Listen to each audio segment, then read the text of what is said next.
Atomic habits. Tiny changes, remarkable results. An easy and proven way to build good habits and break bad ones. Let's break down the book title into atoms.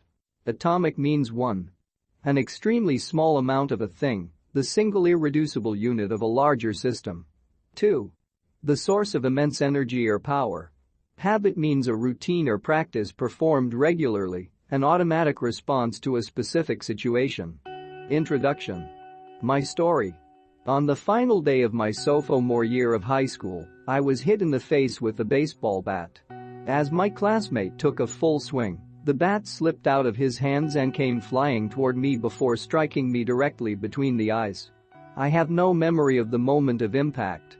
The bat smashed into my face with such force that it crushed my nose into a distorted U-shape. The collision sent the soft tissue of my brain slamming into the inside of my skull. Immediately, a wave of swelling surged throughout my head. In a fraction of a second, I had a broken nose, multiple skull fractures, and 2 shattered eye sockets. When I opened my eyes, I saw people staring at me and running over to help.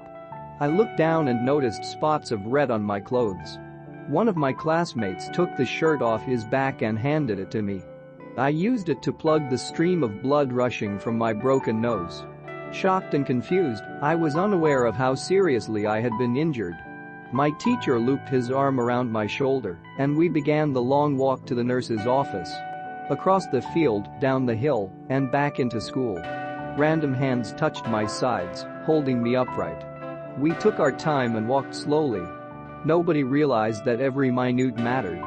When we arrived at the nurse's office, she asked me a series of questions. "What year is it?" 1998, I answered. It was actually 2002. "Who is the President of the United States?" "Bill Clinton," I said. The correct answer was George W. Bush. "What is your mom's name?" I stalled. 10 seconds passed. "Patty," I said casually, ignoring the fact that it had taken me 10 seconds to remember my own mother's name. That is the last question I remember. My body was unable to handle the rapid swelling in my brain, and I lost consciousness before the ambulance arrived. Minutes later, I was carried out of school and taken to the local hospital. Shortly after arriving, my body began shutting down. I struggled with basic functions like swallowing and breathing. I had my first seizure of the day. Then I stopped breathing entirely. As the doctors hurried to supply me with oxygen, they also decided the local hospital was unequipped to handle the situation and ordered a helicopter to fly me to a larger hospital in Cincinnati. I was rolled out of the emergency room doors and toward the helipad across the street. The stretcher rattled on a bumpy sidewalk as one nurse pushed me along, while another pumped each breath into me by hand. My mother, who had arrived at the hospital a few moments before, climbed into the helicopter beside me. I remained unconscious and unable to breathe on my own as she held my hand during the flight. While my mother rode with me in the helicopter, my father went home to check on my brother and sister and break the news to them. He choked back tears as he explained to my sister that he would miss her 8th grade graduation ceremony that night. After passing my siblings off to family and friends, he drove to Cincinnati to meet my mother. When my mom and I landed on the roof of the hospital, a team of nearly 20 doctors and nurses sprinted onto the helipad and wheeled me into the trauma unit. By this time, the swelling in my brain had become so severe that I was having repeated post-traumatic seizures. My broken bones needed to be fixed, but I was in no condition to undergo surgery. After yet another seizure, my third of the day, I was put into a medically induced coma and placed on a ventilator. My parents were no strangers to this hospital. 10 years earlier, they had entered the same building on the ground floor after my sister was diagnosed with leukemia at age 3. I was 5 at the time. My brother was just 6 months old. After 2.5 years of chemotherapy treatments, spinal taps, and bone marrow biopsies, my little sister finally walked out of the hospital happy, healthy, and cancer-free. And now, after 10 years of normal life, my parents found themselves back in the same place with a different child. While I slipped into a coma, the hospital sent a priest and a social worker to comfort my parents. It was the same priest who had met with them a decade earlier on the evening they found out my sister had cancer. As day faded into night, a series of machines kept me alive. My parents slept restlessly on a hospital mattress. One moment they would collapse from fatigue, the next they would be wide awake with worry. My mother would tell me later, "It was one of the worst nights I've ever had." My recovery. Mercifully, by the next morning my breathing had rebounded to the point where the doctors felt comfortable releasing me from the coma. When I finally regained consciousness, I discovered that I had lost my ability to smell. As a test, a nurse asked me to blow my nose and sniff an apple juice box. My sense of smell returned, but to everyone's surprise the act of blowing my nose forced air through the fractures in my eye socket and pushed my left eye outward. My eyeball bulged out of the socket, held precariously in place by my eyelid and the optic nerve attaching my eye to my brain. The ophthalmologist said my eye would gradually slide back into place as the air seeped out, but it was hard to tell how long this would take. I was scheduled for surgery 1 week later, which would allow me some additional time to heal. I looked like I had been on the wrong end of a boxing match, but I was cleared to leave the hospital. I returned home with a broken nose, half a dozen facial fractures, and a bulging left eye. The following months were hard. It felt like everything in my life was on pause. I had double vision for weeks, I literally couldn't see straight. It took more than a month, but my eyeball did eventually return to its normal location. Between the seizures and my vision problems, it was 8 months before I could drive a car again. At physical therapy, I practiced basic motor patterns like walking in a straight line. I was determined not to let my injury get me down, but there were more than a few moments when I felt depressed and overwhelmed. I became painfully aware of how far I had to go when I returned to the baseball field 1 year later. Baseball had always been a major part of my life. My dad had played minor league baseball for the St. Louis Cardinals, and I had a dream of playing professionally, too. After months of rehabilitation, what I wanted more than anything was to get back on the field. But my return to baseball was not smooth. When the season rolled around, I was the only junior to be cut from the varsity baseball team. I was sent down to play with the sophomores on junior varsity. I had been playing since age 4, and for someone who had spent so much time and effort on the sport, getting cut was humiliating. I sat in my car and cried as I flipped through the radio, desperately searching for a song that would make me feel better. After a year of self-doubt, I managed to make the varsity team as a senior, but I rarely made it on the field. In total, I played 11 innings of high school varsity baseball, barely more than a single game. Despite my lackluster high school career, I still believed I could become a great player. And I knew that if things were going to improve, I was the one responsible for making it happen. The turning point came 2 years after my injury, when I began college at Denison University. It was a new beginning, and it was the place where I would discover the surprising power of small habits for the first time. How I learned about habits. Attending Denison was one of the best decisions of my life. I earned a spot on the baseball team and, although I was at the bottom of the roster as a freshman, I was thrilled. Despite the chaos of my high school years, I had managed to become a college athlete. I wasn't going to be starting on the baseball team anytime soon, so I focused on getting my life in order. While my peers stayed up late and played video games, I built good sleep habits and went to bed early each night. In the messy world of a college dorm, I made a point to keep my room neat and tidy. These improvements were minor, but they gave me a sense of control over my life. I started to feel confident again. And this growing belief in myself rippled into the classroom as I improved my study habits and managed to earn straight A's during my first year. A habit is a routine or behavior that is performed regularly and, in many cases, automatically.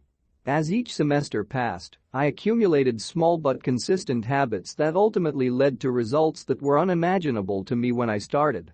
For example, for the first time in my life, I made it a habit to lift weights multiple times per week, and in the years that followed, my 6-foot 4-inch frame bulked up from a featherweight 170 to a lean 200 pounds.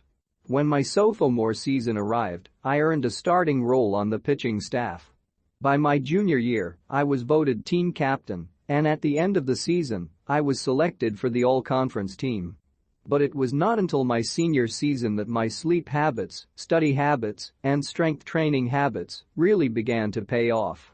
6 years after I had been hit in the face with a baseball bat, flown to the hospital, and placed into a coma, I was selected as the top male athlete at Denison University and named to the ESPN Academic All-America team. An honor given to just 33 players across the country. By the time I graduated, I was listed in the school record books in 8 different categories. That same year, I was awarded the university's highest academic honor, the President's Medal. I hope you'll forgive me if this sounds boastful. To be honest, there was nothing legendary or historic about my athletic career. I never ended up playing professionally. However, looking back on those years, I believe I accomplished something just as rare. I fulfilled my potential. And I believe the concepts in this book can help you fulfill your potential as well. We all face challenges in life. This injury was one of mine, and the experience taught me a critical lesson. Changes that seem small and unimportant at first will compound into remarkable results if you're willing to stick with them for years. We all deal with setbacks, but in the long run, the quality of our lives often depends on the quality of our habits. With the same habits, you'll end up with the same results. But with better habits, anything is possible. Maybe there are people who can achieve incredible success overnight.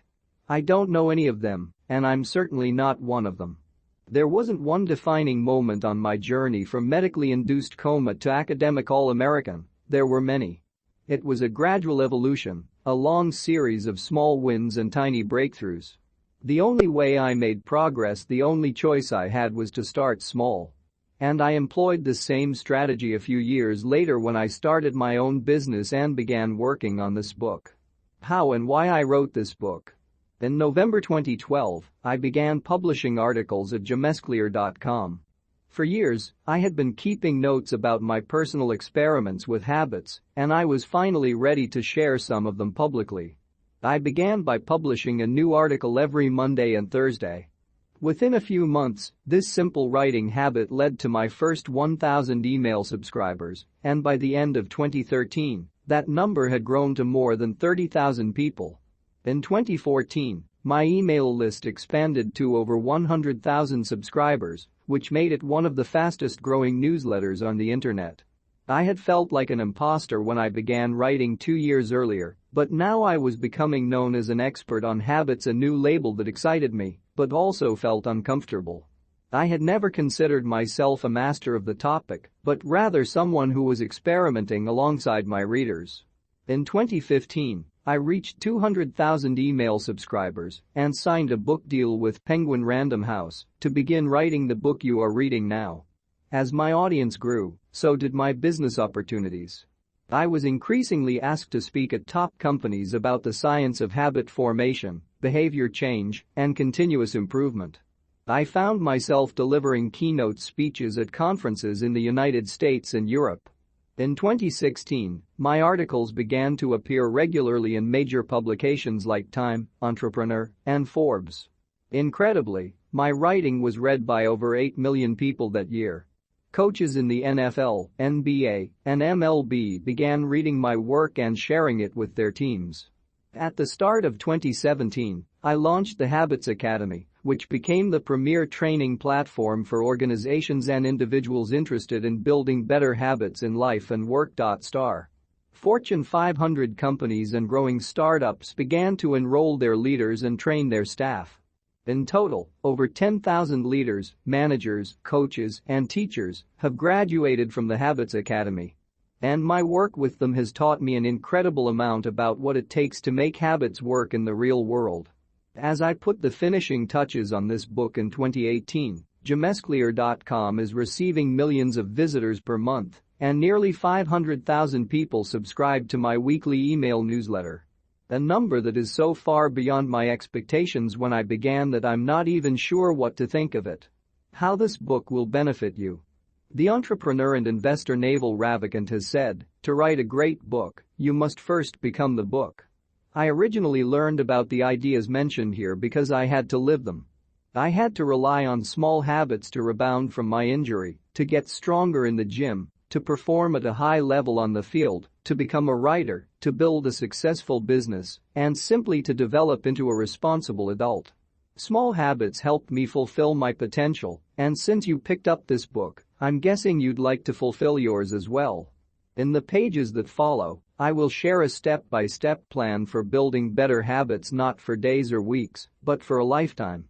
While science supports everything I've written, this book is not an academic research paper, it's an operating manual. You'll find wisdom and practical advice front and center as I explain the science of how to create and change your habits in a way that is easy to understand and apply. The fields I draw on, biology, neuroscience, philosophy, psychology, and more, have been around for many years. What I offer you is a synthesis of the best ideas smart people figured out a long time ago, as well as the most compelling discoveries scientists have made recently. My contribution, I hope, is to find the ideas that matter most and connect them in a way that is highly actionable. Anything wise in these pages you should credit to the many experts who preceded me. Anything foolish, assume it is my error. The backbone of this book is my 4-step model of habits: cue, craving, response, and reward, and the 4 laws of behavior change that evolve out of these steps. Readers with a psychology background may recognize some of these terms from operant conditioning, which was first proposed as stimulus, response, reward by B.F. Skinner in the 1930s and has been popularized more recently as cue, routine, reward, and the power of habit by Charles Duhigg. Behavioral scientists like Skinner realized that if you offered the right reward or punishment, you could get people to act in a certain way. But while Skinner's model did an excellent job of explaining how external stimuli influenced our habits, it lacked a good explanation for how our thoughts, feelings, and beliefs impact our behavior. Internal states, our moods and emotions, matter, too. In recent decades, scientists have begun to determine the connection between our thoughts, feelings, and behavior. This research will also be covered in these pages. In total, the framework I offer is an integrated model of the cognitive and behavioral sciences. I believe it is one of the first models of human behavior to accurately account for both the influence of external stimuli and internal emotions on our habits. While some of the language may be familiar, I am confident that the details and the applications of the 4 laws of behavior change will offer a new way to think about your habits. Human behavior is always changing. Situation to situation, moment to moment, second to second. But this book is about what doesn't change. It's about the fundamentals of human behavior. The lasting principles you can rely on year after year. The ideas you can build a business around, build a family around, build a life around. There is no one right way to create better habits, but this book describes the best way I know, an approach that will be effective, regardless of where you start or what you're trying to change. The strategies I cover will be relevant to anyone looking for a step-by-step system for improvement, whether your goals center on health, money, productivity, relationships, or all of the above. As long as human behavior is involved, this book will be your guide.